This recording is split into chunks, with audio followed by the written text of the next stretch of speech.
tenemos una crisis en las torres de control en España y hay problemas en Lanzarote, Sevilla, Vigo, otros aeropuertos importantes que podrían poner en riesgo la seguridad aérea. Lucas, cuéntanos qué está pasando con este tema de Saerco, del que a lo mejor no se habla tanto en las noticias, no lo vemos en los telediarios, pero podría crear muchos problemas para el sector en España. Yo creo que antes explícanos un poco Saerco, porque no, Vamos a darle un poco de contexto a todo, porque el problema de Saerco o la crisis que envuelve las 8 torres de control que gestiona Saerco a día de hoy no es una crisis que haya surgido de la noche a la mañana.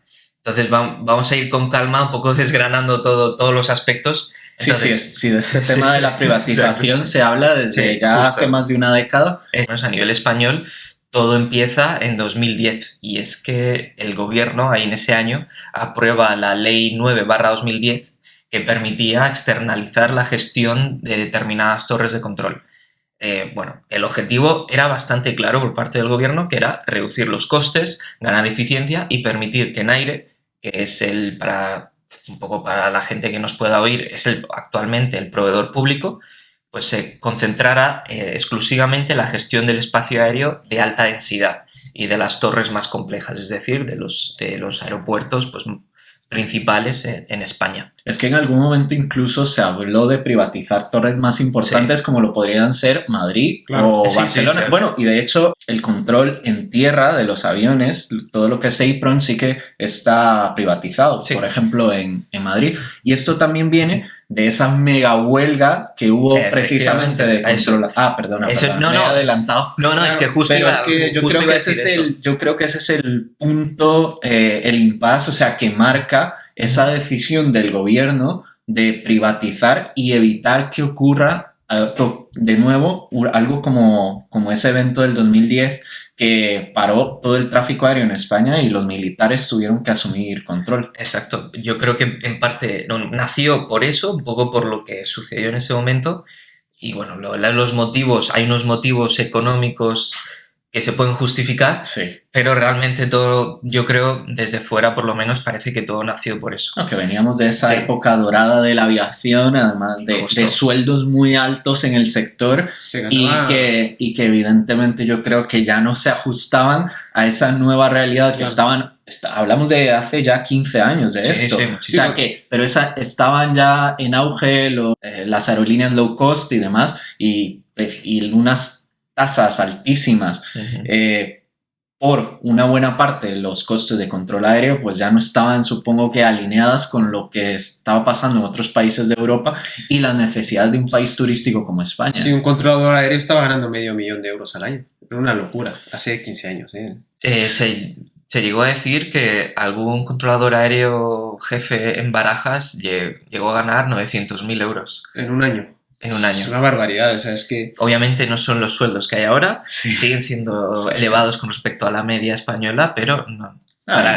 Y que no estamos aquí ni culpando a nadie, son un sector importantísimo y por eso, y que venimos de otro contexto, porque también se podía hablar eso de lo que cobraban los agentes de handling en Barajas, Justo. O sea que, pero bueno. Entonces, la ley en 2010, que se aprueba, la ley 9/2010 se aprueba en 2010. En 2011, AENA adjudica por primera vez el servicio de 13 torres a 2 operadores privados. Saerco, que en ese momento era una empresa recién fundada, y Ferronats, que es era la joint venture formada por Ferrovial y NATS, que es un proveedor británico. Bueno, Ferrovial, de nuevo, por aportar contexto, a lo mejor alguien nos ve en otro país que no sea España, una de las empresas constructoras más importantes en España, pero que bueno, luego se diversificó, y NATS, más bien en Reino Unido, que sí venía del sector de control de tráfico aéreo. Exacto. Ferronats fue quien más peso tuvo en esa primera etapa, ya que durante casi 10 años gestionó torres muy relevantes, pues como Alicante, Valencia, Ibiza, algunas islas en Canarias, Sevilla, Vigo, Jerez, Coruña, todas estas. Durante este tiempo, pues bueno, el modelo parece que funcionó, aunque hubo tensiones. Los sindicatos denunciaban que las empresas privadas competían a base de reducir costes laborales, pero la verdad es que lo cierto es que no hubo incidentes graves de seguridad y la liberalización pues, se consolidó aparentemente. Bueno, todo cambió en 2021, que es cuando Ferrovial decide salir del negocio y NATS también abandona la joint venture. Ferronats desaparece y AENA prepara un nuevo concurso para adjudicar esas mismas torres. El resultado de la adjudicación, Saerco se hace con 8 de ellas y la británica Skyway se queda con 4. Y bueno, desde ese momento, Saerco se convierte en el principal operador privado de torres en España, con presencia en aeropuertos clave, como los que tiene actualmente. Las 8 torres que tiene actualmente son Vigo, Coruña, Sevilla, Jerez, Lanzarote, Fuerteventura, La Palma y el aeródromo de Cuatro Vientos. Y bueno, y aquí empieza la parte más complicada, y es que en 2023 los sindicatos de USCA, el Sindicato de Controladores y Comisiones Obreras, denuncian que el personal de las torres privatizadas está trabajando con plantillas mínimas, turnos más largos y vacaciones retrasadas. Igual a más estrés. Exacto. Entonces la situación se tensiona y acaba derivando en un conflicto laboral que se prolonga durante meses. Para resolverlo, en septiembre de 2024 se dicta un laudo arbitral conocido como el laudo Ruesga. Bueno, para explicar brevemente lo que es un laudo arbitral, por favor. Sí, de forma sencilla, básicamente es una resolución dictada por un árbitro independiente que actúa como mediador en un conflicto laboral. No es una propuesta, un poco para que la gente lo entienda, simplemente es algo de obligatorio cumplimiento. Es como si fuera un convenio colectivo firmado por ambas partes. O sea, la empresa, Saerco, obligatoriamente tenía que cumplir las condiciones de este laudo. Entonces, ¿cuáles fueron las medidas de este laudo? Primero, subidas salariales del 4% con carácter retroactivo desde 2023, un 2% más desde 2024 y otro 2% adicional desde enero de 2025.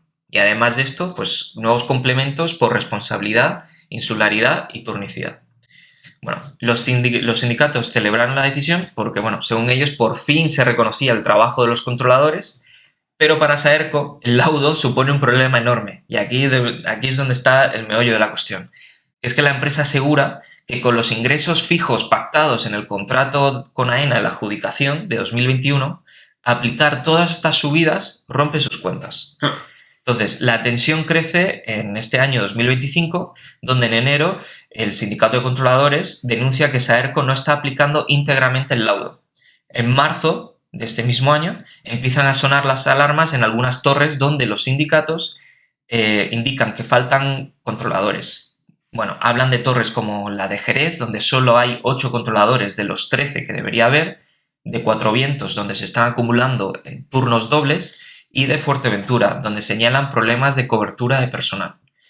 Bueno, esto al final los problemas siguieron. En junio de 2025, la Audiencia Nacional dicta sentencia en un conflicto colectivo interpuesto por el Sindicato de Controladores. Según estos sindicatos, Saerco habría admitido en sede judicial que cumplir el laudo tal cual podría llevar a la empresa a la quiebra.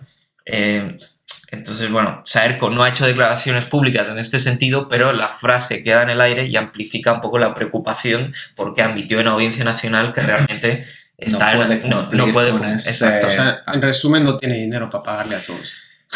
Bueno, eso parece, o por lo menos... full capacidad no tienen el dinero para pagarle a todos y aún así se quejan de que no tienen capacidad, pero...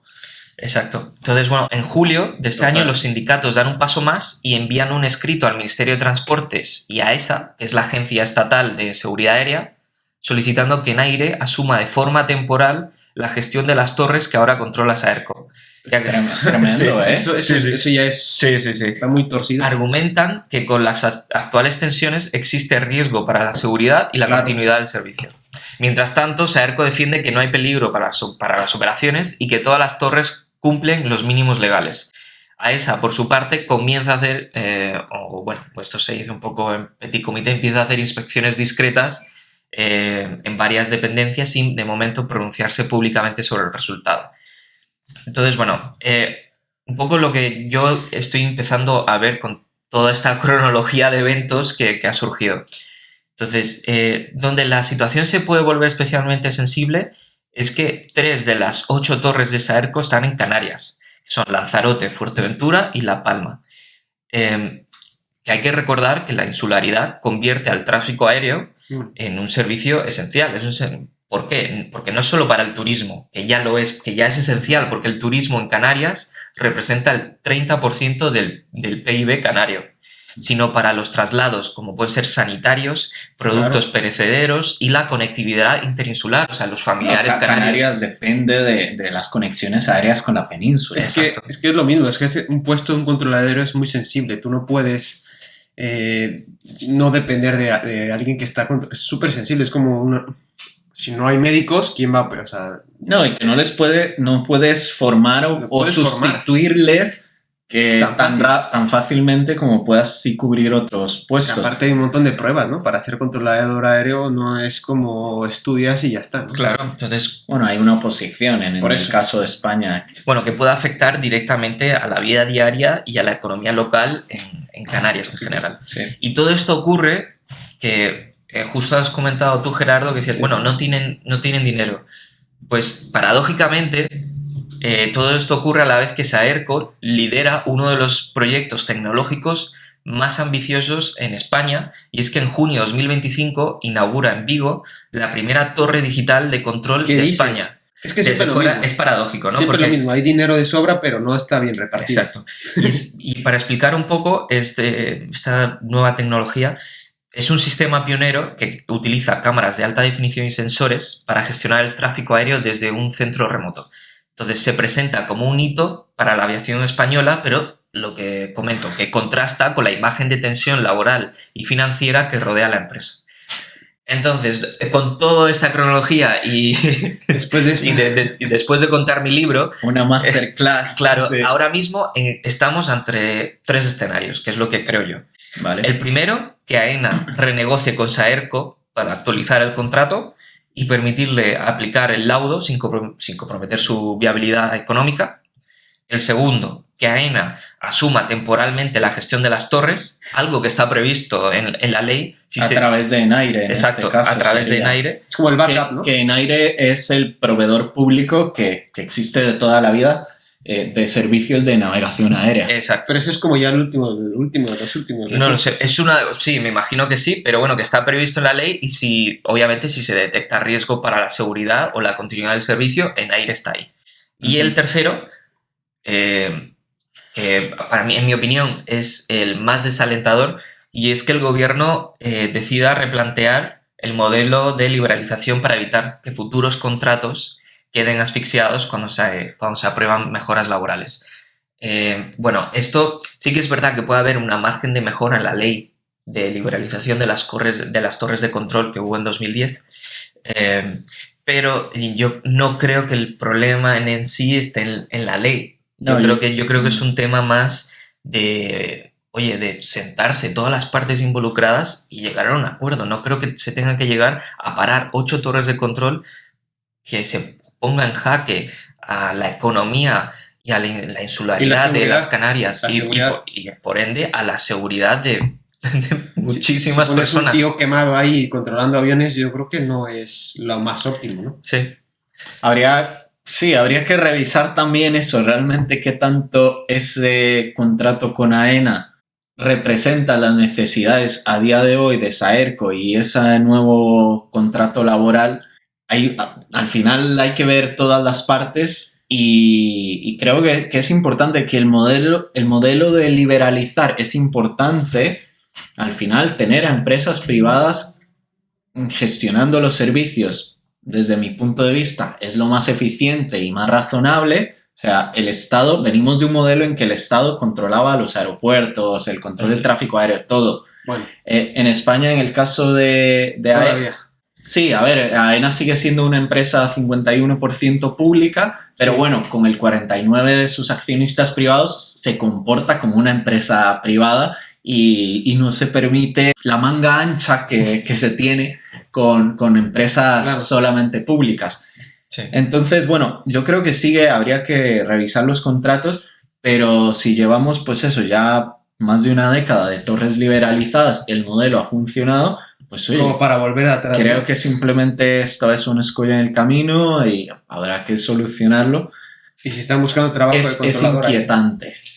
Hay trabajo. Yo siempre me hago la pregunta de por qué con las situaciones laborales, los conflictos laborales, se tienen que llegar a tensionar hasta esa situación para que de verdad se llegue... Yo creo que precisamente a día de hoy estamos trabajando con márgenes tan estrechos en la aviación que es que el tema de los controladores los vemos en todos los países y además saben que son un servicio esencial y por ende son un colectivo con muchísimo poder. Sí, me refiero, pero yo no lo decía desde el punto de vista de los trabajadores, sino de hecho, más bien desde la otra parte, sino porque se tiene que llegar a ese punto de hablar entre nosotros en un podcast de los posibles efectos negativos que puede tener sobre la seguridad aérea o sobre la seguridad o la vida de muchísimas personas y sobre la economía como es la de las Islas Canarias para mejorar las condiciones laborales. Yo creo que son muchas veces, no digo que en este caso, pero ellos mismos quienes pretenden llegar a este punto de tensión